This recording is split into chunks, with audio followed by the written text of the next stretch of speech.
نینا وقار، دختر وقار احمد، آپ کو اپنے نکاح میں قبول ہے؟ قاضی صاحب نے اس سے رضامندی طلب کی، وہ جو سرخ آنکھوں کے ساتھ کسی غیر مرئی نقطے کو گھور رہا تھا۔ بابا، آپ بتا دیجیے گا اپنے بھتیجے کو، میں شوزب سے منسوب ہوں اور اسی سے محبت کرتی ہوں۔ بہت سے خیالات اس کے ذہن میں گڈ مٹونے لگے اور ابھرتی ہوئی آوازوں کو وہ کیسے بھول سکتا تھا۔ اچانک جہانگیر صاحب نے اس کے کندھے پر ہاتھ رکھا اور وہ سوچوں کے گہرے کنویں سے خود کو گھسیٹ کر باہر لے آیا۔ وہ جالی دار کپڑے کی دوسری طرف منتظر سی سر جھکائے بیٹھی تھی۔ کتنا دل چاہ رہا تھا کہ سب کے سامنے انکار کر دے، بالکل اسی طرح جیسے آج سے چند ماہ قبل اس کی شدید محبتوں کے باوجود وہ انکار اس کے منہ پر مار کر کسی اور کی دسترس میں چلی گئی۔ لیکن چاہنے کے باوجود وہ نہیں کر پایا۔ اس نے اقرار کر لیا اور قاضی صاحب نے نکاح نامہ اس کی جانب بڑھایا۔ دستخط کرتے ہوئے اس نے اپنا آپ اس لڑکی کے سپرد کر دیا تھا جسے پانا ایک عرصہ پہلے اس کی شدید چاہتوں میں شامل تھا۔ لیکن اب نہیں، اب تو اس کی شکل تک نہیں دیکھنا چاہتا تھا۔ صرف اپنی بہن کی محبت کی خاطر وہ یہاں تک آیا، لیکن یہاں اسے معلوم نہیں تھا کہ نینا وقار اس کے گلے پڑ جائے گی۔ نکاح مکمل کرنے کے بعد دلہن کو سہارا دے کر اس کے قریب لا کر اسٹیج پر بٹھا گیا۔ اس میں اتنی بھی ہمت نہیں تھی کہ اس کے چہرے پر پڑے ہوئے جالی دار گھونگھٹ کو ہٹا دیتا جس پہ جگمگاتا ہوا نام شوزب کا تھا، لیکن اس کا دل چاہ رہا تھا کہ اس گھونگھٹ کو نوچ کر پھینک دے۔ دلہن کے روپ میں بیٹھی ہوئی وہ اپسرا کسی بت کی طرح ساکت تھی۔ وہ سوچ بھی نہیں سکتی تھی کہ محبت کی وجہ سے اسے اس طرح منہ کی کھانی پڑے گی۔ وہ شخص جو آج اس کا دولہا بن کر اسے اپنے ساتھ بیاہ کر لے جانے والا تھا، ایک چھوٹی سی ضد کی وجہ سے بارات لے کر نہیں آیا۔ یہ جانے بغیر کہ بھری محفل میں اس کا کتنا نقصان ہوگا، کتنی عزت کی پامالی ہوگی، کردار کی دھجیاں اڑائی جائیں گی۔ لیکن اس سے بھی بڑا خسارہ تھا کہ وہ پاس بیٹھے اس شخص کی مالکت بن گئی جو گردن موڑ کر اسے دیکھنے کا بھی روادار نہیں تھا۔ وہ بہت اچھی طرح جانتی تھی کہ پھپھو نے کتنی منت و سماجت کے بعد دانیال شاہ کو نکاح کے لیے قائل کیا، اور ابھی اس کا اترا ہوا چہرہ بتا رہا تھا کہ آنے والے وقت میں وہ اسے کس طرح دبوچ کر اپنی زندگی سے باہر نکال دے گا۔ ارحم اور سماب ایک دوسرے کے ساتھ مسکراتے ہوئے سرگوشیاں کر رہے تھے۔ کچھ دیر پہلے ماحول میں چھائی ہوئی کشیدگی زائل ہو گئی۔ ایک بار پھر سرگوشیاں، گنگناہٹیں، کھانے کی خوشبو اور مبارکباد کا شور اٹھنے لگا، لیکن وہ دونوں خاموشی سے ایک دوسرے کے قریب بیٹھے رہے۔ کب اسے وہاں سے اٹھایا گیا، اسے لاکھوں دعاؤں کے سنگ رخصت کر کے دانیال شاہ کے ساتھ بھیجا گیا، وہ نہیں جانتی تھی۔ لیکن کچھ رسومات کے بعد جب اس کے کمرے میں آ کے بیٹھی تو نہ جانے کب سے اپنی آنکھوں پر لگائی ہوئی پابندی ٹوٹ گئی۔ آنسو ٹوٹ کے اس کی آنکھوں سے بہنے لگے۔ اس کا پورا وجود گھٹن زدہ ہو رہا تھا، ہاتھ بری طرح کانپ رہے تھے۔ اسے لگا سانس نہیں لے پائے گی۔ مشکل سے اپنی گردن کو دبوچتے ہوئے وہ سانس لینے کی کوشش کرتی رہی۔ کیوں شوزب؟ کیوں؟ آخر کوئی شخص محبتوں کی انتہا کرنے کے بعد کیسے مکر سکتا ہے؟ کیسے کسی کی ذات کی دھجیاں اڑا سکتا ہے؟ جس طرح اس کے سگے چچا زاد شوزب سکندر نے اس کی دھجیاں اڑا دی۔ یہ رشتہ آج قائم نہیں ہوا تھا، بلکہ یہ رشتہ بچپن سے قائم تھا اور وہ اس رشتے کو دل و جان سے تسلیم کرتی تھی۔ لیکن اس کے باوجود کیا ہوا؟ اسے منہ کی کھانی پڑی۔ جہازی سائز بیڈ پر بیٹھ کے اسے یوں لگ رہا تھا جیسے کسی قید مسلسل میں آ گئی ہے۔ وہ یہاں نہیں بیٹھنا چاہتی تھی، یہاں سے دور بھاگ جانا چاہتا تھی، بہت دور۔ دیوار پر لگی ہوئی دانیال شاہ کی قداور تصویر اسے کاٹ کھانے کو دو رہی تھی۔ رات کی نہ جانے کون سے پہر وہ کمرے میں داخل ہوا۔ وہ ابھی سے طرح ساکت بیٹھی ماتم منا رہی تھی، نہ اس کا انتظار کر رہی تھی، نہ کوئی بے قراری، بس ایک خوف تھا، ایک شرمندگی۔ دانیال مضبوط قدم اٹھاتا ہوا اس کی جانب بڑھنے لگا۔ اس کے ہاتھ میں جلتے ہوئے سگریٹ سے نکلتا ہوا دھواں پورے کمرے میں پھیل رہا تھا۔ وہ چاہنے کے باوجود پلکیں اٹھا کر اپنی جانب آنے والے شخص کو نہیں دیکھ پائی۔ اسے یوں لگ رہا تھا جیسے اس کا تمسخر اڑائے گا، وہ اسے احساس دلائے گا اس کی اوقات اتنی ہے کہ اب وہ ساری زندگی دانیال شاہ کی غلامی میں گزار دے گی۔ دانیال کے قریب بیٹھی وہ خوف سے کھسک کر دور ہوئی۔ سمجھ نہیں پا رہی کہ تمہارے ساتھ مل کر ماتم مناؤں اپنی بربادی کا، یا پھر تمہیں افسوس کروں تمہارے نام و نہاد محبت کے ختم ہو جانے کا۔ اس کی گمبھیر آواز نے کمرے میں پھیلی، خاموشی کو توڑ دیا۔ یوں لگ رہا تھا جیسے اس کی آمد سے در و دیوار سہم کر اسے دیکھ رہے ہوں اور نینا کا دل جیسے کسی نے مٹھی میں جکڑ لیا ہو۔ اپنی خشک لبوں کو تر کرتے بھری ہوئی آنکھیں اٹھا کر شخص کا چہرہ دیکھنے لگی جس کے چہرے پر چھائی سنجیدگی ہی جان لیوا تھی، جس کے ناک پر بیٹھی مغروری اپنی جوبن پر تھی۔ ایسا کرتا ہوں کہ آج کی رات میں اپنے قریب کر کے سارے حق وصول کر لیتا ہوں۔ تمہارے اس وجود پر قبضہ کرتے تمہیں یقین دلا دیتا ہوں کہ دانیال شاہ کی دسترس میں ہو تم، تاکہ تمہارے دل کی دیواروں سے شوذب سکندر کا نام مٹ جائے جو تم بڑے دھڑلے سے لیا کرتی تھی۔ اس کی آواز میں کچھ ایسا تھا کہ نینا کا پورا وجود کانپنے لگا۔ اپنے دل کی دھڑکن کو قابو میں کرنے کے لیے اس نے سانس کو روک لیا، لیکن چاہنے کے باوجود نہیں روک پائی۔ وہ اب کمرے کے وسط میں کھڑا گھوم کر اسے اپنی کمرے میں موجود مہنگی چیزوں سے متعارف کروا رہا تھا۔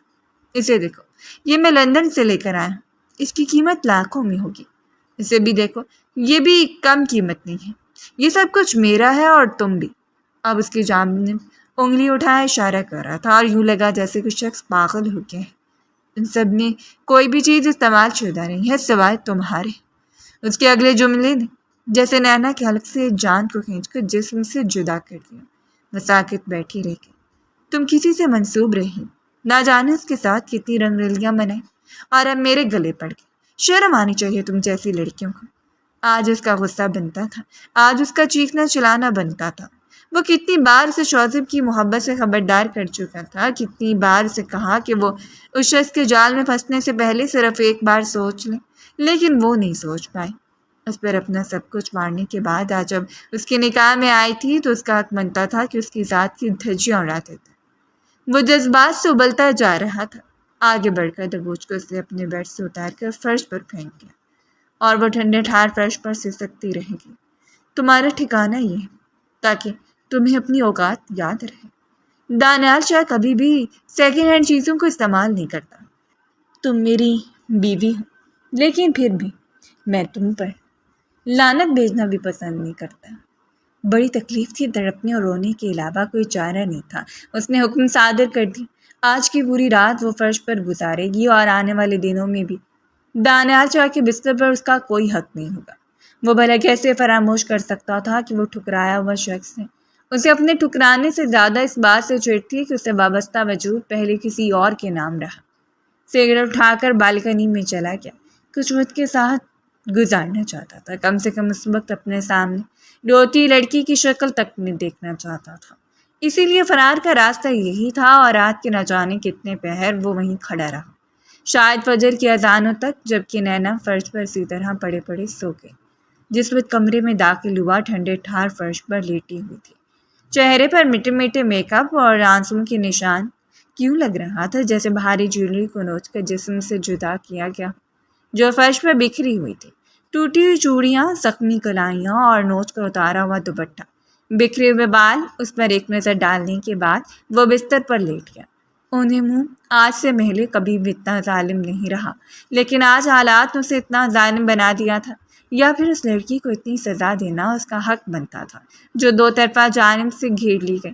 ایک جانب شوذب کی بڑھتی ہوئی دھمکیاں، بلیک میلنگ، اور دوسری جانب اپنے ہونے والے شوہر کی بدگمانی، شکوک و شبہات اور بے تحاشا نفرت۔ اسے لگ رہا تھا اسے مر جانا چاہیے، لیکن موت تب نہیں آتی جب ہم اس کی طلب کرتے ہیں، بلکہ تب آتی ہے جب اسے ہماری طلب ہوتی ہے۔ سو موت کی طلب تک تو اسے موت کا انتظار کرنا تھا۔ دن تقریباً 12 کے قریب اس کی آنکھ کھلی۔ وہ اپنی آنکھوں کو ملتا ہوا اٹھ بیٹھا، جسم میں عجیب سے افسردگی پھیلی ہوئی تھی۔ کوئی ان کے کمرے کے دروازے تک آیا، لیکن ان کی آرام کے غرض سے واپس پلٹ گیا، یا جو بھی اس نے گردن موڑ کر دیکھا۔ ایک وجود کا اضافہ اس کے کمرے میں ہو چکا تھا۔ اسے فوراً سے مطلوبہ جگہ پر دیکھنا پڑا جہاں وہ رات پائی گئی تھی، اور وہ حیران رہ گیا۔ وہ اسی پوزیشن میں آنکھیں بند کیے لیٹی ہوئی تھی۔ پورا وجود ہلکا ہلکا کانپ رہا تھا اور جلدی سے نیچے اترا اور آگے بڑھ کر ہاتھ بڑھاتے اس کی کلائی کو تھاما۔ اس کا پورا وجود تپ رہا تھا، لب لرز رہے تھے اور چہرہ زرد تھا۔ وہ بخار سے پھنک رہی تھی۔ حیران و پریشان ہو کر اس نے آگے بڑھتے اسے سہارا دیا۔ ایک بے نام سے افسردگی دل میں جنم لینے لگی۔ اسے اتنا بھی ظالم نہیں ہونا چاہیے تھا، اسے نظر انداز کرتا، نفرت کا نشانہ بناتا، لیکن اس حد تک وہ چلا گیا اسے خود پر بھی یقین نہیں آ رہا تھا۔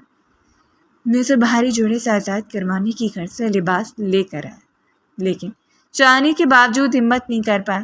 دیر تک اس کی نگاہ مقابل کے وجود میں الجھتی رہی اور پھر گردن جھٹک کر اس نے اس کے اوپر کمبل ڈال دیا۔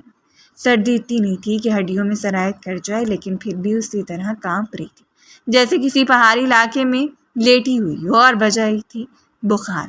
اس بار اس کے لب لرزے۔ دانیال ذرا سا اس سے دور ہوا کہ باہر سے کسی کو بلائے یا ڈاکٹر کو لے آئے۔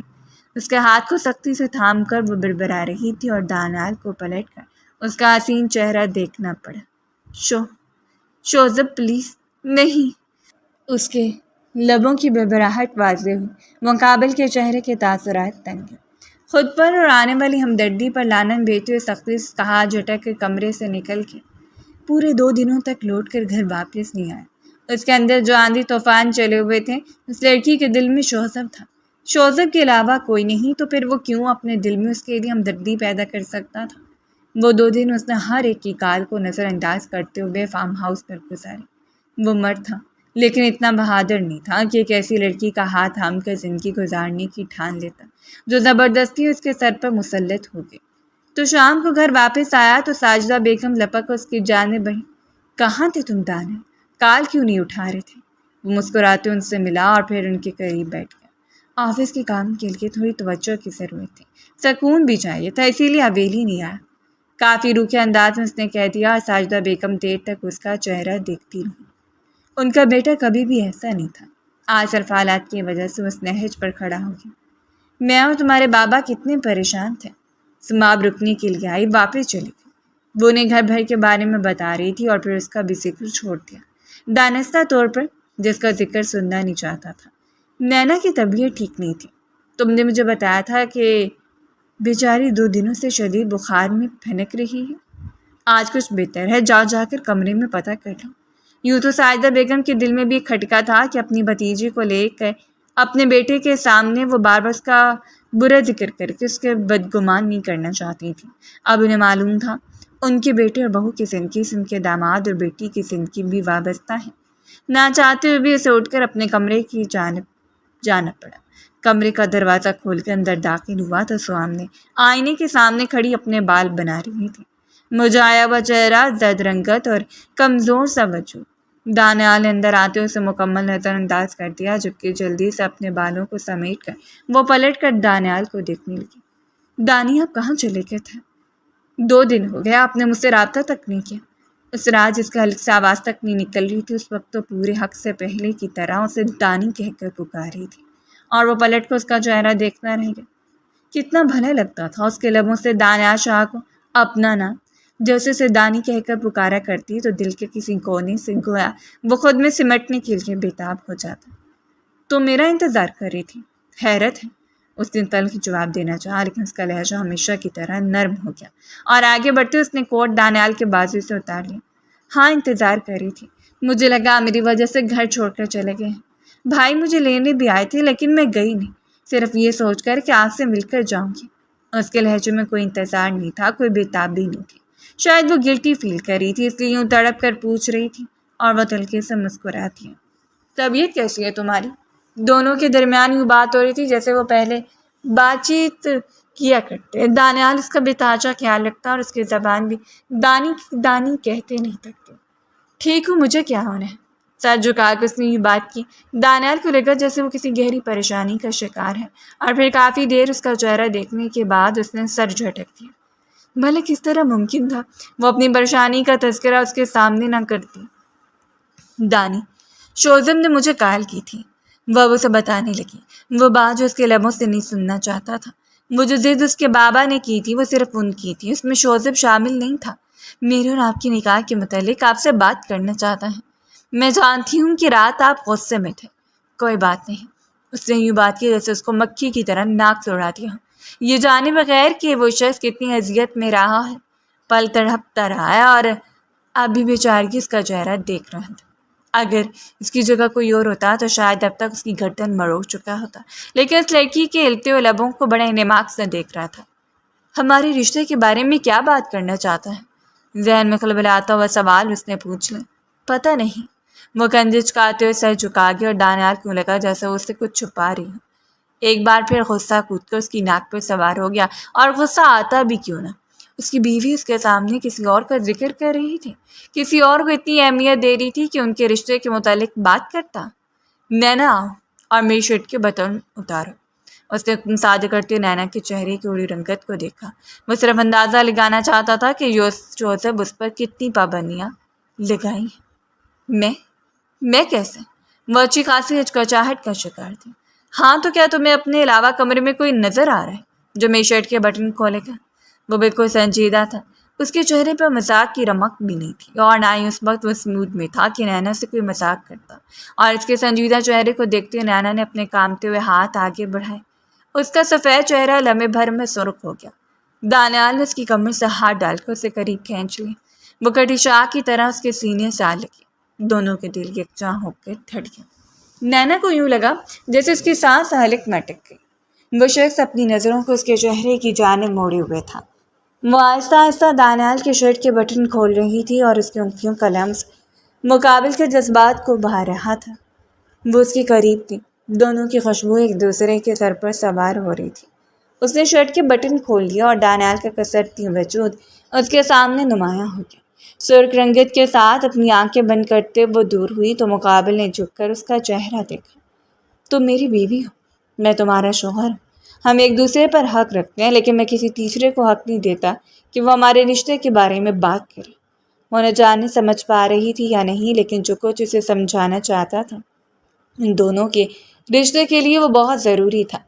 آہستہ آہستہ دانیال کی انگلی اس کے ناخوش پر سرکنے لگی، اس کی آنکھوں سے ہوتی اس کے رخساروں پر ٹھوڑی پر جگمگاتے ہوئے تل پر، اور پھر اس نے بے اختیار آگے جھک کر اس کے تل پر اپنے لب رکھ دیے۔ نینا کانپ کر آنکھیں کھولتی دور ہوئی۔ وہ دانیال کی آنکھوں میں حیرت سے دیکھ رہی تھی اور پھر اسے خود سے تھوڑا دور دھکیل دیا۔ یہ آپ کیا کر رہے ہیں دانی؟ اس کے قریب سے اٹھتے ہوئے وہ چند قدموں کے فاصلے پر جا کر کھڑی ہو گئی اور دانیال نے بے بسی سے اسے دیکھا تھا۔ وہی جو مجھے کرنا چاہیے۔ اپنی پشت پر ہاتھ باندھے ہلکا سا مسکرایا، لیکن نینا نے اپنا رخ موڑ لیا۔ میں ایسا نہیں کرنا چاہتی، پلیز۔ اپنے شوہر کو خود سے دور کر کے اسے اپنے لیے مسائل کھڑا کرنا چاہ رہی تھی۔ اردوان نے آگے بڑھ کر اسے کھینچ کر اپنے قریب کر لیا۔ اور میں پوچھ سکتا ہوں کہ کیوں؟ وہ سوالیہ نظروں سے اسے دیکھ رہا تھا۔ میں نے کہا نا نہیں تو بس نہیں۔ اپنے روندے ہوئے لہجے میں اس سے بابت کرواتے وہ بھاگ کر کمرے سے باہر نکل گئی اور وہ دیر تک اس کی پشت کو دیکھتا رہ گیا۔ نینا مکار آج سے تو اس کے لیے محبت کا باعث نہیں تھی۔ جب سے بیرونی ملک سے آیا اس نے پہلی بار چہچہاتی ہوئی شوخ لڑکی کو دیکھا، جس کی شوخ جوانی اس پر ٹوٹ کر برسی تھی، جو اس کے لیے کانچ کی ایک چھوٹی سی گڑیا کی طرح تھی، جس کے ناز نخرے اٹھا کر اس کے شوق پورے کیا کرتا۔ سمار کے ساتھ جہاں بھی اسے جانا ہوتا بلا جھجک دانی سے کہہ دیتی اور دانی ہم وقت اس کے لیے تیار ہوتا۔ آہستہ آہستہ یہ نزدیکی محبت میں بدلنے لگی۔ وہ پہلے سے زیادہ اس کا خیال رکھتا، جب بھی ان کے گھر آتی تو شوخے سے مسکراتا رہتا۔ یہ لڑکی اسے عزیز ہوتی جا رہی تھی۔ جس طرح دانی دانی کہہ کر اس کا آگے پیچھے منڈلاتی رہتی، اسے بھی یہ یقین تھا کہ وہ بھی اسے محبت کرتی ہے۔ لیکن یقین اور مان تب ٹوٹا جب ایک روز اس نے مارکیٹ سے شرٹ لے کر دانیال کی جانب بڑھائی۔ خود پر لگا کر دیکھو کیسی لگتی ہے۔ وہ بے وجہ ہی خوش فہم ہوا۔ آج تک نہ جانے کتنی لڑکیاں تھیں جو دانیال شاہ کے ارد گرد منڈلاتی۔ وہ بہت پرکشش طبیعت کا مالک تھا، خوبصورت شکل و صورت، اونچا لمبا قد، دھیما لہجہ، اور آنے والے دنوں میں شاندار کیریئر۔ اس کے پاس کیا کچھ نہیں تھا کہ لڑکیاں اس کی باہوں میں آنے کے لیے بےتاب نہ ہوتی، لیکن اس میں زمین پر نظر رکھے ہوئے تھا۔ یہ میرے لیے ہے؟ اسے سنجیدگی سے ہلکا سا مسکرا کر پوچھ لیا اور وہ مسکراتے سرخ چہرہ جھکا کے، نہیں، یہ شوزب کے لیے ہے۔ شوزب کا برتھ ڈے آ رہا ہے تو اس کے لیے کچھ شاپنگ کرنا چاہتی ہوں۔ اور شوزب کا نام لیتے ہوئے اس کی آنکھوں میں کیسے ستارے جگمگانے لگے تو دانیال کی نظروں سے پوشیدہ نہیں رہ پایا۔ اس سے زیادہ مزید وہ کچھ نہیں سوچ سکا، اور اس رات نے اپنی ماں سے تذکرہ کیا تھا کہ وہ ارحم اور سماق کے ساتھ ساتھ دانیال کے لیے نینا کا ہاتھ مانگ لے۔ اور سائدہ بیگم دیر تک خاموش بیٹھی رہی۔ بچپن میں نینا اور شوزب کی منگنی ہو گئی تھی۔ یہ رشتہ بڑوں کی رضامندی سے ہوا تھا، لیکن شوزب اچھا لڑکا ثابت نہیں ہوا۔ اس کے گھر والے بھی کچھ خاص نہیں تھے، اسی لیے بھائی صاحب نے اپنے قدم واپس ہٹا لیا۔ اب میں اس بارے میں یہ تو نہیں کہہ سکتی کہ انہوں نے اس منگنی کو توڑ دیا یا ان کی نظروں میں اس منگنی کی کوئی حیثیت نہیں ہے، لیکن پھر بھی میں ان کے پہلے رشتے کو اہمیت دوں گی۔ اگر بھائی صاحب اور سمیرا چاہے تو سنجیدہ بیگم سے بتاتی جا رہی اور اسے یوں لگ رہا تھا جیسے دل اس کے ہاتھوں سے چھوٹنے لگا۔ اتنا آسان تو نہیں تھا شوق سی لڑکی کو خود سے دور کر پانا، جو اس کے لیے ایک نازک سی گڑیا تھی، جس کا دوسرا نام صرف سکون تھا۔ اپنی بیٹی کی خوشی کے لیے میں ساجدہ بیگم نے سمیرہ بیگم سے بات بھی کر لی اور رضامند تھی۔ انہیں اپنا بھانجا بہت عزیز تھا اور انہوں نے وقار صاحب سے بھی بات کر لی۔ ایک عرصہ پہلے جو رشتہ بڑوں کے درمیان طے ہوا تھا، اب وقار صاحب اس رشتے کو مزید لے کر نہیں چلنا چاہتے تھے، لیکن ان کی بیٹی ان کے سامنے اکڑ کر کھڑی ہو گئی۔ بابا، میں اور شوزب ایک دوسرے کے ساتھ منسوب ہیں۔ میں شوزب سے محبت کرتی ہوں، اسی سے شادی کروں گی، نینا نے بلا جھجک کہہ دیا۔ شوزب اسے جس طرح اپنی مٹھی میں تھے بھلا اسے کیسے نکل سکتی تھی، اور اپنی عزت کی خاطر وقار صاحب نے خاموشی اختیار کر لی۔ جب یہ خاموشی انکار کا روپ دھار کر دانیال کے سامنے آئی تو اسے لگا ایک بار نینا سے بات کر لینے میں کوئی حرج نہیں، وہ کم سے کم اپنی قسمت تو آزما سکتا ہے، اور اس روز صرف بات کرنے کی غرض سے ہی کیا تھا۔ ملازمہ نے جب نینا کو جا کر بتایا کہ نیچے دانیال آیا ہے، اس کا دانی جس کی آمد پہ چل کر نیچے آ جاتی، لیکن اس روز کمرے میں بیٹھی رہی۔ وہ کافی دیر نیچے بیٹھ کر انتظار کرتا رہا اور پھر خود اٹھ کے اس سے ملاقات کرنے کے لیے اس کے کمرے کی جانب بڑھ گیا، لیکن کمرے میں شاید پہلے ہی کوئی موجود تھا۔ نینا کی اونچی آوازیں دیوار سے ہوتی ہوئی دانیال کے کانوں سے ٹکرا رہی تھی۔ اگر آپ کا بھانجا یہ چاہتا ہے کہ مجھ سے شادی کر لے گا تو آپ جا کر اسے بتا دیجیے کہ میں صرف شوزت سے محبت کرتی ہوں۔ بغیر کسی ڈر اور خوف اس نے کہہ دیا۔ باہر کھڑا وہ شخص وہیں کھڑا رہ گیا۔ اس لڑکی کی ملائم سی آواز کے کانوں سے ٹکرا رہی تھی۔ آپ انہیں سمجھا دیجیے، میں ان کے ساتھ کبھی بھی خوش نہیں رہوں گی۔ وہ اچھا لڑکا ہے، آپ لوگوں نے اس میں سے 1000 خامیاں نکالنی ہوتی صرف اس لیے کہ آپ کی بیٹی کو پسند ہے بس۔ روز وہ وہیں سے واپس پلٹ گیا۔ اس نے ہار مان لی تھی۔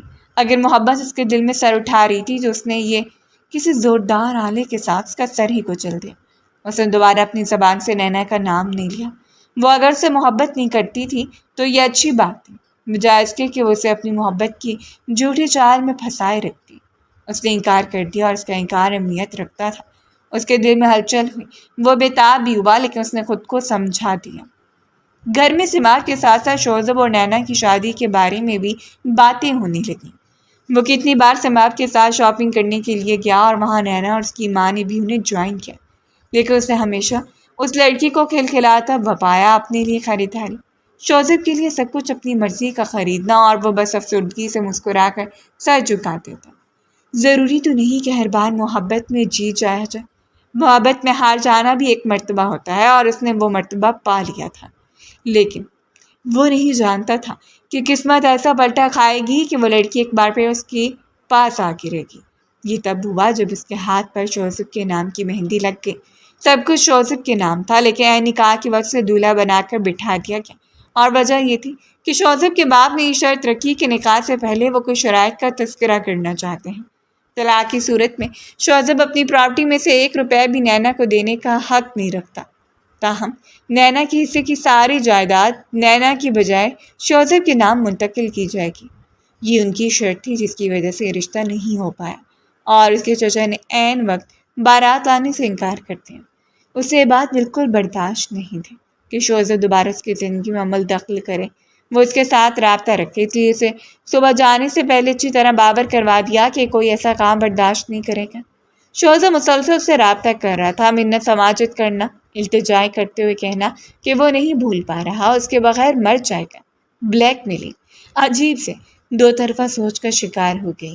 ایک جانب شوزب جس سے اپنی محبت کا یقین دلانے کے لیے کسی بھی حد تک جا سکتا تھا، اور دوسری طرف اس کا اپنا شوہر تھا جس کے ساتھ اب اس کی زندگی منسلک تھی، اور اس کے ساتھ اس کے بھائی کی زندگی بھی منسلک تھی۔ اس شام جب کمرے میں داخل ہوا تب بھی اسی سے ہی بات کر رہے تھے۔ تم آج کے بعد مجھ سے رابطہ نہیں کرو گی، خبردار، اگر کوئی بات ہوئی تو میں خود تم سے رابطہ کر لوں گی۔ بات کو اتنی شکل دیتے ہوئے جیسے ہی پلٹی، وہ چند قدموں کے فاصلے پر اسے خونخوار نظروں سے گھور رہا تھا، اور اس کے لبوں نے آواز سرگوشی کی، دانی۔ وہ جتنا اس رشتے میں سدھار لانے کی کوشش کر رہی تھی، رشتہ اتنا ہی بگڑتا جا رہا تھا۔ اس کے لیے ہی بہتر تھا کہ دانیال نے اس کے ساتھ کوئی غلط رویہ اختیار نہیں کیا، زور زبردستی نہیں کی، بلکہ اسے اسپیس دیتے ہوئے قائل کیا کہ اس سے رشتے کو اپنا لے۔ میں بھول کیسے گیا کہ تم جیسی لڑکیاں رشتے نبھانے کے لیے پیدا نہیں ہوتی۔ دانیال کے لبوں سے زہر اگلے اور وہ شرمندہ سے سر جھکا گئی۔ میں نے ان سے بات نہیں کی، بلکہ شوزب اسے وضاحت دینا چاہتی تھی اور دانیال نے آگے بڑھ کر اس کا منہ دبوچ لیا۔ وہ ہوتا کون ہے میری بیوی سے رابطہ کرنے والا؟ تم اب میری بھی ہو۔ اور اس نے بھی دانیال کے انداز میں اس کا ہاتھ جھٹکتے سر اٹھا کر اس کی آنکھوں میں دیکھا تھا۔ ہاں، آپ کی ہوں، آپ کے سر پر مسلط لڑکی جس کا کوئی حق نہیں بنتا کہ آپ کی زندگی میں مداخلت کرے، جیسا کہ آپ کا۔ اور دانیال اسے دیکھتا رہ گیا۔ غصے کی شدید لہر اس کے وجود میں دو گئی۔ وہ محبت کرتا تھا، لیکن اس کا مطلب نہیں کہ وہ بغیرت بن کر سب کچھ برداشت کرتا رہے۔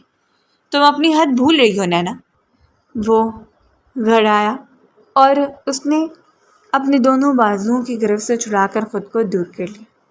میں بہت اچھی طرح جانتی ہوں کہ میری اوقات، بار بار مجھے میری حدود یاد نہ کروایا کرے۔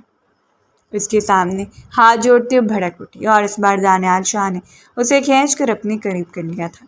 اس کے بعد لبوں پر جھک کر انہیں اپنی گرفت میں لے گیا اور وہ بس تڑپتی رہ گئی۔ خوف سے گویا اس کی آنکھیں ابل کر باہر آ گئی۔ مقابل سے اپنی گرفت کا نشانہ بنائے ہوئے تھا، لیکن بہت نرم انداز میں اس کے لبوں پر جھکتے ہوئے پہلی بار اپنا حق ظاہر کر رہا تھا، اور پھر اس کے علاوہ اس کی گردن پر لب رکھتے چلے۔ نینا نے اسے روکنا چاہا، لیکن اس روز وہ روکا نہیں۔ کوئی جنون نہیں تھا، کوئی زبردستی نہیں تھی، بس اسے اپنے قریب کر کے وہ ان دونوں کے رشتے امر کر دینا چاہتا تھا، تاکہ ایک بار پھر کوئی نینا وقار کو اسے چرا کر نہ لے جائے۔ تم صرف میری ہو۔ اگر اس شخص کو شک تھا کہ تم شکی ہو، تو میں اس کے سارے شک میں ختم کر دوں گا۔ نینا اس کی سرگوشیاں جان لیوا تھیں، اسے سمیٹتے ہوئے حال کر چکا تھا اور پھر اسے اپنے بازو میں بھر کر بستر پر گرا دیا۔ روز وہ پورے حق سے اس کی جانب بڑھا، صرف اسے یہ بتانے کے لیے کہ اس کی زندگی کبھی بھی ایک جگہ پر نہیں رک سکتی، ایک شخص کے منتظر نہیں رکھی جا سکتی۔ زندگی کا نام بدلاؤ ہے۔ آج اگر اسے چھوڑ دیتا، اسے جانے دیتا، تو شاید کل کو کوئی دوسرا آ کر اس کے ہاتھوں سے نینا کو چرا کر چلا جاتا اور وہ خالی ہاتھ رہ جاتا۔ خدا نے اگر اسے اس لڑکی سے نوازا تھا تو دور رہنے میں صرف اور صرف نقصان تھا۔ اور سلگتی ہوئی نینا بھی یار و مددگار سے سکتی اس کے بازوؤں میں منہ چھپا کے۔ اس نے کبھی بھی اس کی ذات پر پابندی لگانے کی کوشش نہیں کی۔ ہاں، مگر یہ چاہتا تھا کہ اس کا کسی بھی قسم کا رشتہ شوزب سے نامنظور ہے، وہ بھی اس صورت میں جب اس کی بیوی ہے۔ اور جس روز ان دونوں کے درمیان یہ تعلق قائم ہوا، اس روز سے ایک دوسرے سے دور ہوتے چلے گئے۔ نہ جانے کس کے اندر بار بار یہ احساس جنم لے رہا تھا کہ اس نے نینا پر زبردستی مسلط ہونے کی کوشش کی، اس لیے نینا نے خود سے دور کر دیا۔ اس کے کمرے میں آنے پر وہ کمرے سے غائب ہو جاتی اور جب سو جاتا تبھی وہ کمرے میں آیا کرتی۔ اور اس روز سے کال کر کے ساجدہ بیگم نے بتایا کہ ارحم نینا کو گھر لے کر گیا۔ نینا کچھ دن اپنے باپ کے گھر رہنا چاہتی، اور اسے حیرت کے ساتھ ساتھ دکھ بھی ہوا تھا۔ اس کی اتنی محبتوں کے باوجود بھی وہ لڑکی موو آن نہیں کر پا رہی تھی۔ کیا اس کے لیے اتنا مشکل تھا ان کھوکھلی محبتوں سے جان چھڑوانا جو اس کا گلا دبوچنے کے لیے تیار کھڑی تھی؟ سو اس بار اس نے طے کر لیا کہ وہ خود اس کے راستے پر نہیں جائے گا۔ اگر اس کی منزل دانیال شاہ نہیں تو اپنے لیے اپنی مرضی کا کوئی منزل مقرر کر لیں۔ ایک بار پھر اس کے سامنے ہاتھ پھیلا کر محبت کی بھیک مانگنا سراسر عزت نفس کے خلاف ہے۔ وہ واپس آ گئی تھی، لیکن اندر ایک ہنگامہ بڑھا تھا۔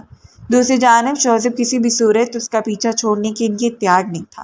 اسے نمبر بدلنے کی کوشش کی، نمبر بلاک کیا، اسے صاف صاف منع کر دیا کہ اس کے نمبر پر کال نہ کرے، لیکن وہ شخص اتنا ضدی تھا کہ متواتر سے تنگ کیے ہوئے تھا، اور صرف اس کے تنگ آنے کی وجہ سے اتنی الجھن زدہ تھی کہ سمجھ نہیں پا رہی تھی اس کے رشتے کی ڈور کس جانب جاری ہے۔ دانیال اس کا جتنا خیال رکھتا ہے اسے معلوم تھا۔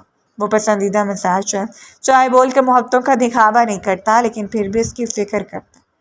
لوگوں کے سامنے کبھی بھی لوگوں کے سامنے اس کی خامیوں کا تذکرہ نہیں کیا، کسی کے سامنے اس کی عزت خراب نہیں کی، اور عورت کو اس سے بڑھ کر اور کیا چاہیے ہوتا ہے۔ اس کے گھر والے بھی اب اس بات کے لیے رضامند نہیں تھے کہ شوزب سے بات کرے، اور شوزب کو جیسے معلوم ہوا کہ وہ واپس آ گئی ہیں، اس روز وہ پورے دھڑلے سے ان کے گھر موجود تھا۔ ارحم گھر پر نہیں تھا۔ سماب نے اسے نینا کے کمرے میں جاتے ہوئے دیکھا، وہ خود پر ضبط کرتی رہ گئی۔ اس کے بھائی کو دھوکہ دیا جا رہا تھا اور اسے کسی صورت بھی یہ برداشت نہیں تھا۔ آج بھی وہ پورے دھڑلے سے اس کے کمرے میں جا رہا تھا، اور بلاخر اس نے میسج ٹائپ کر کے اپنے بھائی کو کھڑی کھڑی سناتے، شرم آنی چاہیے آپ کو ایسی لڑکی کے لیے اپنی زندگی برباد کرتے ہوئے جو آپ کی ہے ہی نہیں؟ کم سے کم یہاں آ کر دیکھیں، اسے وہ دستیاب ہے جس کی طلب اسے آپ سے دور کھینچ لائی ہے۔ سیماب کی جانب سے ملی میسج کافی دیر دیکھتا رہا اور پھر اپنے بالوں کو دبوچتے موبائل اٹھا کر دیوار پر دے مارا۔ یہ دنیا شاید اس کے لیے نہیں بنائی گئی، خاص طور پر اس کی مخلص محبت کے لیے۔ ٹھیک ہے، وہ غصے کا تیز تھا لیکن محبت بھی تو کرتا تھا، رشتہ نبھانا بھی تو جانتا تھا۔ میں جانتا تھا کہ تم واپس آ جاؤ گی میری خاطر۔ بتاؤ مجھے، تم نے اس کے ساتھ کوئی تعلق تو قائم نہیں کیا؟ اس نے آتے ہی نینا کے دونوں ہاتھوں کو تھام لیا اور نینا حیرت زدہ رہ گئی۔ تو میرے کمرے میں کیسے آئے شوہر؟ اس کی سوئی تو یہیں اٹک گئی۔ باہر سے تھی، اگر کوئی اس کے شوہر کو بتا دیتا تو؟ یعنی اسے ابھی تک خوف تھا اپنے شوہر کا۔ تمہیں کسی سے ڈرنا نہیں چاہیے پلیز، تمہیں میرے علاوہ اور کون چاہے؟ وہ سونے کی چڑیا کو اپنے ہاتھوں سے اڑنے نہیں دے سکتا تھا، جس گنوانے کے بعد سے معلوم ہوا کہ اس کے لیے کتنے کام کی چیز ہے۔ ابھی اور اسی وقت جاؤ یہاں سے شوہر، اگر میرے ہسبینڈ کو پتہ چل گیا تو بہت برا ہو گیا۔ اور اسے وہ دیکھتا رہ گیا۔ ہسبینڈ؟ یعنی تم اسے اپنا ہسبینڈ تسلیم کر چکی ہو؟ کہیں ایسا تو نہیں کہ تم نے اسے اپنے بستر پر سو کے اپنے وجود کو نوچنے کی بھی اجازت دے دی؟ وہ اس کا بازو دبوچے ہرا رہا تھا۔ ہاں دے دی۔ کیا کر لو گے تم؟ اور تم ہوتے کون ہو ہم دونوں کے درمیان زہر گھولنے والے؟ وہ میرے ہسبینڈ ہیں اور ہمیشہ رہیں گے۔ جاؤ تم یہاں سے، مجھے تمہارے ساتھ کوئی رشتہ نہیں رکھنا۔ وہ صاف مکر گئی اور شوہر نے اسے دیوار کے ساتھ لگا دیا۔ یعنی تم مجھے بھیجنے کے لیے کہہ رہی ہو؟ تمہاری اتنی جرأت ہو گئی، شاید تمہیں یاد نہیں کہ میرے پاس تمہاری جو رنگین تصویریں موجود ہیں انہیں ایڈٹ کر کے تمہارے شوہر کو دکھانا بائیں ہاتھ کا کھیل ہے، اور پھر ساری محبت، ساری مخلصی تمہارے دماغ سے نکل جائے گی۔ وہ اپنی اصلیت پر اتر آیا۔ وہ وہی شخص تھا جسے اس کے ماں باپ نے صرف نفرت کرنا سکھایا تھا، تو پھر کیسے ممکن تھا کہ وہ کسی کی بہن بیٹی کی عزت کو سلامت رہنے دیتا؟ خبردار، اگر تم نے مجھے دھمکی دینے کی کوشش بھی کی تو تمہاری زبان کھینچ لوں گی میں۔ وہ بھی اس بار شوہر کے انداز میں چیخی۔ وہ دانشاہ کی بیوی تھی، اتنا تو حق بنتا تھا کہ مقابل کا گلا دبوچ لے، اور تنزیہ مسکراتے ہوئے وہ 2 قدم دور ہو گیا۔ یہ تو وقت بتائے گا، صرف 1 ہفتہ ہے تمہارے پاس، یا تو اسے طلاق لے کر میرے پاس آ جاؤ، یا پھر اسے طلاق لے کر ساری زندگی ترستی رہو اس دروازے پر بیٹھ کر۔ کہتا ہوا کمرے سے نکل گیا اور وہیں فرش پر بیٹھ گئی، اپنے بالوں کو مٹھی میں دبوچ کر وہیں بیٹھی رہ گئی۔ اس کا شوہر پہلے ہی سے بدگمان تھا۔ وہ جانتی تھی کہ ایک ہلکی سی چنگاری بھی اس کے رشتے کو جلا کر بھسم کر دے گی۔ وہ نہیں چاہتی تھی، ابھی ابھی تو ان دونوں کے دل ملنے لگے تھے، ابھی ابھی تو اس نے تسلیم کرنا شروع کیا تھا کہ اس کا شوہر اس کی شدتوں سے نڈھال ہو کر اس کے وجود کو پہچانا تھا، اور اب کیسے اسے خود سے دور کر دیتی؟ اس میں اتنی ہمت نہیں بچی کہ وہ باہر نکل کر کسی کو اس مشکل کے بارے میں بتا پاتی، یا پھر اس شخص سے رابطہ کر کے کوئی تذکرہ کر لیتی، ایک بار اعتماد کر کے تو دیکھتی۔ لیکن وہ اسے کسی بھی قیمت پر کھونا نہیں چاہتی تھی۔ گھر میں سیماب کا رویہ اس کے ساتھ سخت ہوتا گیا، حالانکہ ان دونوں کے درمیان گہری انڈرسٹینڈنگ تھی، لیکن صرف اپنے بھائی کی وجہ سے سیماب نے بھی اسے منہ لگانا چھوڑ دیا، اور اس نے خود کو مزید محدود کر لیا۔ اڑتا ہوا وجود پر ہر گزرا ہوا دن اور شوہر کی دھمکیاں سب کچھ اپنے عروج پر تھے۔ ہر طرف سے مایوسی تھی، اس کا دل چاہتا کہ خود کو پھانسی دے کر ختم کر لے، وہ کچھ ایسا کرے کہ یہاں سے غائب ہو جائے۔ وہ دانیال کی نظروں میں بدگمانی نہیں دیکھ سکتی تھی۔ شوہر نے اس بات پر بھی پابندی لگا دی کہ اب کسی صورت بھی یہاں سے واپس اس شخص کے پاس نہیں جا سکتی، اگر جائے گی تو اس روز تصویروں سے مل جائیں گی۔ آج تک اس نے شوہر کو اپنی کوئی بھی ایسی تصویر نہیں بھیجی جو قابل اعتراض ہو، لیکن پھر بھی ان دونوں کو ایک دوسرے کے ساتھ گزارے ہوئے لمحات تھے۔ آج تک شوہر کو اس نے کوئی بھی حد کراس نہیں کرنے دی، لیکن جو تصویریں تھیں وہ بھی کچھ ایسی تھیں کہ اسے معلوم تھا دانیال بھڑک جائے گا۔ وہ جس سے پہلے اس کی محبت پر اعتراض ہے، وہ کسی صورت بھی سب قبول نہیں کر پائے گا، اور کھڑے کھڑے اسے طلاق دے دے گا۔ وہ اندر سے سلگتی جا رہی تھی۔ رضیہ بیگم تو پوچھ پوچھ کر تھک گئی، لیکن اس نے اپنے لبوں پر تاندہ لگا لیا۔ دوسری جانب وہ شخص خود سے کوئی رابطہ نہیں کر رہا تھا، شاید وہ بھی ضد اور انا کا شکار ہو گیا۔ دونوں 2 مختلف دوراہے پر کھڑے ایک دوسرے سے بدگمان تھے، دونوں میں تڑپ تھی ایک دوسرے کے قریب آنے کی، لیکن درمیان میں اتنے کانٹے حائل تھے کہ جانے کے باوجود کوئی راستہ نہیں تھا، اور اس رشتے کا نام کیا تھا کوئی نہیں جانتا۔ لیکن اس وقت یہ رشتہ ایک ایسی ٹوٹ پھوٹ کا شکار تھا کہ کچھ معلوم نہیں اس رشتے کا انجام کیا ہوگا۔ تم نے جواب دینا بھی ضروری نہیں سمجھا؟ ہفتہ ختم ہونے والا ہے، بتاؤ پھر کیا سوچا تم نے؟ موبائل کان سے لگا کر ساکت کھڑی رہ گئی۔ میں نے تمہیں منع کیا تھا کہ میرے نمبر پر کال مت کرنا۔ وہ بھی فنکاری سے شرمندگی ہوتی تھی اس پسندیدگی پر بھی جو اس نے اس گھٹیا شخص سے کی۔ یعنی ابھی تک تمہیں عقل نہیں ہے؟ تمہارے اس سو کال شوہر کو اس کی اوقات دکھانا پڑے گی۔ رائٹ۔ اور وہ شدت سے روک گئی۔ کیا مل جائے گا تمہیں میرا گھر خراب کر کے؟ پہلے تم نے میری عزت خراب کی، لوگوں کے درمیان بارات نہ لا کر، اور اب میرا گھر خراب کرنا چاہتے ہو؟ خدا کا واسطہ ہے دانیال، مجھے بخش دو، انہیں صرف میرا رہنے دو۔ پچھلے ایک ہفتے سے ان دونوں کا ایک دوسرے سے کوئی رابطہ نہیں تھا، اور وہ حقیقت میں شخص کے لیے تڑپ رہی تھی۔ اس کا بس نہیں چل رہا تھا کہ وہ کہیں سے بھی آ جائے اور وہ سب کچھ اسے بتا کر اس کے سینے میں چھپ جائے۔ اس نے کتنی بار کال کرنے کی کوشش کی لیکن پھر ہمت نہیں ہو پائی۔ نہ جانے مجھ سے کیا کہتا جو مزید اس کے لیے پریشانی کا باعث بنتا۔ کل شام صرف 24 گھنٹے ہیں تمہارے پاس، اور ان 24 گھنٹوں میں اپنے لیے جو بھی فیصلہ کرنے وہ تمہیں خود کرنے، یا پھر کل تک طلاق کا نوٹس تمہارے شوہر کو مل جانا چاہیے، یا پھر مجھے بتانا، میں خود سے گڈ نیوز بھیجوں گا۔ اپنا فیصلہ سنا کر وہ کال ڈسکنیکٹ کر گیا اور اس کا دم گھٹنے لگا تھا۔ اس معاملے میں اس کا باپ ہمیشہ سے ایک سخت مزاج شخص رہا، اسی لیے ان باتوں سے بہت خوفزدہ تھی۔ اسے معلوم تھا اگر اس کی عزت خراب ہو جائے گی، اگر اس کی وجہ سے اس کا گھر خراب ہو جائے گا یا اس کے کردار پر ایک آنچ بھی آئے گی تو پھر اس کا باپ اور اس کا بھائی کبھی بھی اس گھر میں ٹکنے نہیں دیں گے۔ اور دانیال جس روز اس کے سر سے ہاتھ اٹھا دے گا وہ بے یار و مددگار ہو جائے گی۔ اس کے گھر والے پریشان تھے، وہ اپنے گھر نہیں جا رہے، اس کا شوہر اسے لینے نہیں آ رہا، لیکن وہ کسی نہ کسی طرح انہیں دلاسا دی ہوئی تھی۔ لیکن اس وقت اس کا اپنا دلاسا ختم ہو گیا۔ اس کی طبیعت اتنی خراب ہوئی کہ پورے وجود پر پسینہ آنے لگا۔ گھبراہٹ کا عالم یہ تھا کہ اس کے ہاتھ کانپ رہے تھے۔ بڑی ہمت سے اٹھ کر باہر آئی لیکن اس کا سر شدید چکر ہے۔ مما، مما! دروازے سے باہر نکل کر اس نے روتے اپنی ماں کو پکارا۔ ملازمہ دوڑ کر رضیہ بیگم کے کمرے میں گئی اور ان کے آنے سے پہلے ہی آنکھیں بند کرتی دیوار کے ساتھ ٹیک لگا کر بیٹھ گئی۔ اسے سہارا دے کر اٹھایا گیا۔ اس کی بھابھی، اس کا بھائی اور رضیہ بیگم وہاں موجود تھے اور اسے ڈاکٹر کے پاس لے جا رہے تھے، لیکن اسے یوں لگ رہا تھا جیسے وہ مر جائے گی، اسے ہارٹ اٹیک آ جائے گا یا پھر اچانک اس کا دل بند ہو جائے گا۔ لیکن مرنے سے پہلے وہ ایک بار اپنے قریب شخص کو دیکھنا چاہتی تھی جو اتنا بدگمان ہوا کہ ساری محبتوں کو بھول گیا۔ پریشانی سب کے چہروں پر ظاہر ہو رہی تھی۔ ڈاکٹر نے اس کا تفصیلی معائنہ کیا اور پھر باہر آ کر جو گڈ نیوز سنائی اس نے سب کو حیرت سے تک کر دیا۔ سب کو یہی لگتا تھا کہ اس کے اور دانیال کے درمیان سب کوئی تعلق قائم نہیں ہوا۔ وہ شاید ابھی دونوں اس فیز سے باہر نہیں آ پائے، لیکن اچانک اتنی بڑی خوشخبری ایسی تھی کہ ان کے منہ کھلے کے کھلے رہ گئے۔ رضیہ بیگم تو صدقے باری جا رہی تھیں اور سماب اس نے فوراً موبائل نکال کر اپنے بھائی کو بلا لیا۔ بھائی پلیز ہاسپٹل آ جائے، پلیز، سوری۔ ناراضگی کو پس پش ڈالتے ہوئے وہ اپنے بھائی کے لیے التجا کر رہی تھی کہ وہ ہاسپٹل آ جائے۔ سب خیریت ہے؟ تمہاری طبیعت تو ٹھیک ہے نا؟ دانیال نے سنجیدگی سے پوچھا۔ اسے فکر ہو رہی تھی سماب کی، باقی گھر والوں کی، ہر طور پر اس دشمن جان کی۔ بہت بڑا سرپرائز ہے بھائی، پلیز جلدی ہاسپٹل آ جائے، میں صرف آدھا گھنٹہ آپ کا ویٹ کر رہی ہوں۔ سماب نیو اس کے دل کو ہلا رہی تھی۔ آج تو وہ ایسے دور سے گزر رہا تھا جہاں خوشی کی خبر بھی اس کا دل دھڑکاتی تھی۔ گاڑی نکال کر ہاسپٹل کے لیے روانہ ہو گیا لیکن پورا راستہ عجیب عجیب سے خیالات اس کے ذہن میں ابھرتے رہے۔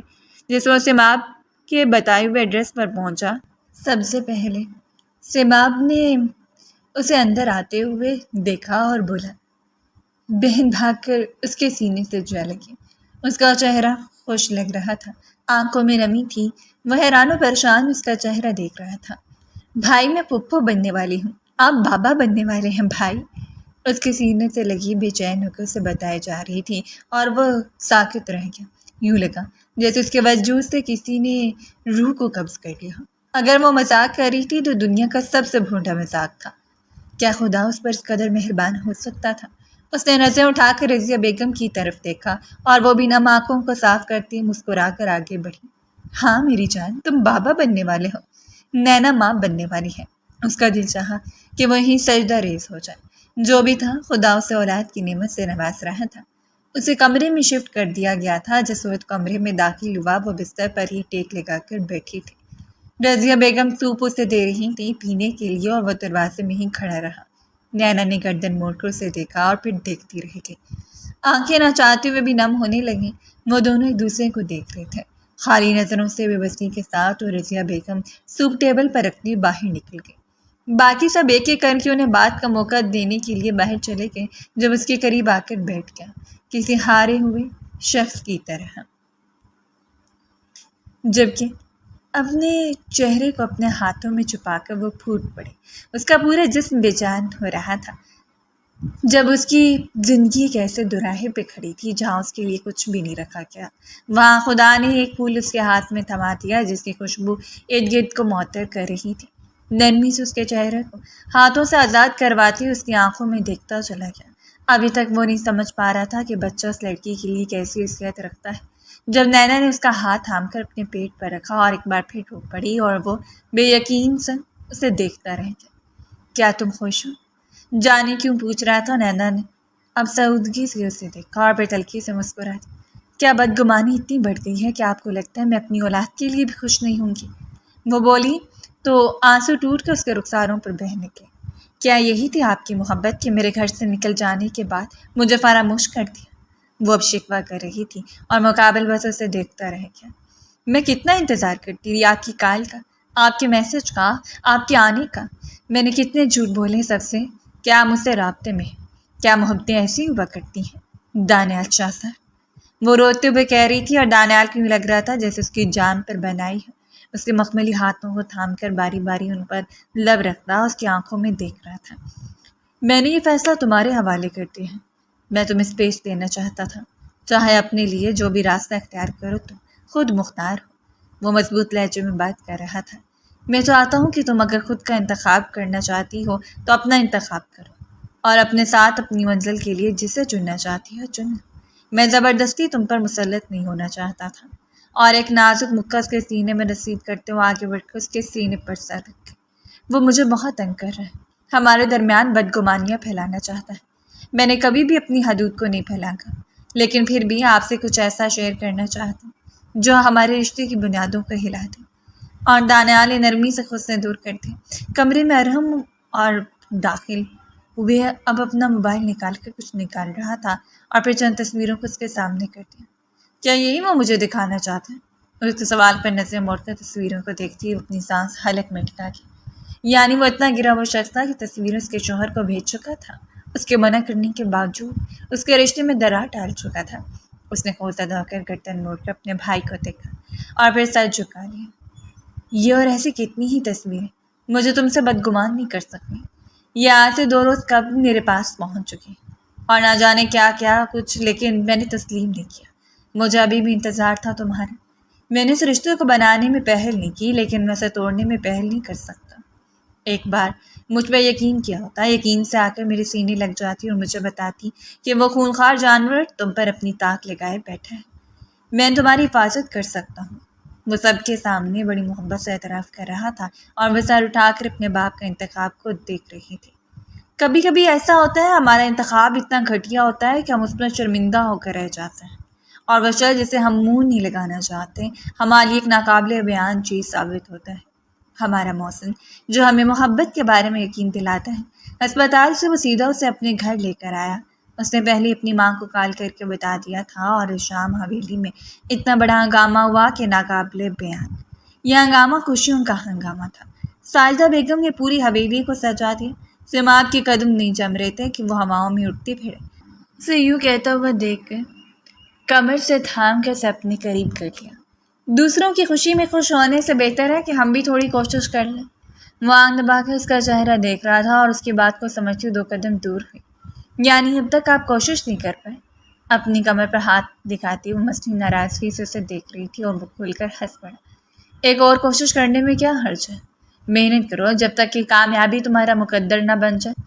اس کے ماتھے سے ماتھا ٹھکا کر رخسار پر لب رکھتے سے چھوڑ گیا اور وہ سرخ چہرے کو چھپاتی وہاں سے دور گئی۔ وہ دیر تک اس بھاگتی لڑکی کو دیکھتا رہ گیا۔ خدا نے اس کا نصیب اچھا لکھا تھا، لیکن اس سے بھی بڑھ کر نصیب لکھا تھا اس کی بہن کے لیے دانیال شاہ، ایک ایسا شخص جو خدا کی طرف سے نعمت تھا، اور ارحم اپنی جان سے عزیز بہن کے لیے دل جان سے زیادہ مطمئن تھا۔ ٹکنوں تک آتی ہوئی کامدار انارکلی میں نفاسہ سے دوپٹہ کندھے پر سجا کر بالوں میں کرل ڈالے ہلکے میک اپ کے ساتھ وہ جان لیوا لگ رہی تھی۔ شوذب اور تمام مصیبتوں کو اس نے پس پش ڈال دیا۔ اس کے ساتھ جو شخص کھڑا تھا اس پر کسی بھی طرح کا کوئی بوجھ نہیں پڑنے دے سکتا تھا، اور وہ جانتی تھی شوذب جیسے سیاہ کردار کے مالک لوگوں کو اچھی طرح دیکھ لے گا، اور اب تو بات اس کے بھائی تک بھی پہنچ چکی تھی، تو کیسے ممکن تھا کہ وہ شخص ایسے ہی گھومتا رہتا؟ ایک بلیک میلر تھا، اور بلیک میلر کو سزا ملنی چاہیے تاکہ کسی قسم کی برباد کرنے سے پہلے 1000 مرتبہ سوچے۔ انہی خیالوں میں گم اس نے لپسٹک کا آخری ٹچ دے کر لپسٹک رکھی اور آئینے میں اپنے بال سنوارے۔ جب وہ کمرے میں داخل ہوا اور بے اختیار اس نے پلٹتے اپنا دوپٹہ درست کیا، وہ اسے نہ جانے کتنی دیر دیکھتا رہا، جو کسی افسرہ سے کم نہیں لگ رہی تھی، اور پھر آگے بڑھتے ہوئے اپنے جیب میں سے چند نوٹ نکال کے اس کے سر سے وار دیے۔ تم جانتی ہو میں آج کیسا محسوس کر رہا؟ اس کے کندھے پر ٹھوڑی ٹکائے وہ خوبصورتی سے مسکراتے ہوئے کہہ رہا تھا، آج پہلی بار مجھے لگ رہا ہے کہ میرے کمرے میں میری بیوی پورے حق سے موجود ہے۔ اور وہ کہہ تو ٹھیک رہا تھا۔ آج سے پہلے جب بھی اس کے کمرے میں موجود تھی، صرف ایک ایسی حیثیت سے ایک اسے یہاں سے چلے جانا ہے، لیکن آج طرف اس کی تھی، اس سے بازو سے تھام کر اپنے بازو میں گراتے اس پر چک کر باری باری اس کے رخساروں کو چوم گیا، اور وہ سرخ گلنار چہرے کے ساتھ ہنس پڑی۔ اب آپ کی بیوی آپ کو اور اپنے ہاتھ کو چھوڑ کر کہیں نہیں جائے گی، یہ سب کچھ میرا ہے، اور آپ بھی۔ اس کی ناک پر انگلی رکھتے کر دباتے ہوئے حق ملکیت کا اظہار کر رہی تھی، اور مقابل نے اس کے لبوں کو ٹارگٹ کرتے ہوئے جھک کر انہیں چھو لیا۔ اور میں بھی وعدہ کرتا ہوں کہ اپنے حق میں کبھی حق تلفی نہیں کرنے دوں گا۔ آنکھ دبا کے وہ جس حق کی بات کر رہا تھا اسے سمجھتے ہوئے انار کی طرح جگمگا اٹھی۔ بہت برے ہیں آپ، بہت بدتمیز۔ اس کے سینے پر ایک نکر اسیر کرتی وہ عادت کے مطابق دور جانے لگی، جب مقابل نے اسے کمر سے تھام کر اپنے قریب کر لیا۔ ابھی تک تو میں نے کوئی بدتمیزیاں نہیں دہرائی، تمہارے ساتھ جس دن دہراؤں گا اس روز میری بدتمیزیوں سے پناہ مانگتی رہ جاؤ گی۔ تو اسے اپنی گرفت میں لیتے ہوئے کھلکھلا کر ہنسنے پر مجبور کر رہا تھا، اور اس کے بازو بکھرتے ہوئے وہ ہنستی جا رہی تھی۔ باہر ایک شاندار تقریب منعقد تھی جو یہ ظاہر کر رہی تھی کہ مقدر کا لکھا ہوا کبھی بھی نہیں ٹل سکتا۔ اس دنیا میں آپ کے خیر ہاتھ صرف آپ کے ماں باپ ہیں، وہ تیسرا شخص ہے جو نامحرم ہے، جس سے محبت کرنے کے لیے پروردگار نے بھی آپ کو روکا ہے۔ خدا پر بھروسہ کرتے ہوئے شخص کا ہاتھ تھام لیں جو آپ کے ماں باپ نے آپ کے لیے منتخب کیا، اور اپنی نیت درست رکھیں، اس یقین کے ساتھ کہ خدا آپ کو نوازے گا، اتنی محبتوں سے نوازے گا کہ آپ شکر ادا کرتے رہ جائیں گے پروردگار کے سامنے۔ دیر ہے اندھیر نہیں۔ اگر کسی کو سچے دل سے چاہا جائے تو کیسے ممکن ہے کہ آپ کے پاس نہ آئے؟ اگر کبھی کبھار خدا اسے دور بھی کر لے تو صرف آزمائش کے لیے، ورنہ وہ اپنے بندوں کو کبھی بھی تکلیف میں نہیں دیکھ سکتا۔ امید ہے ہماری آج کی سٹوری آپ کو پسند آئی ہوگی۔ سٹوری پسند آئے تو اپنا فیڈ بیک لازمی شیئر کریں۔ شکریہ۔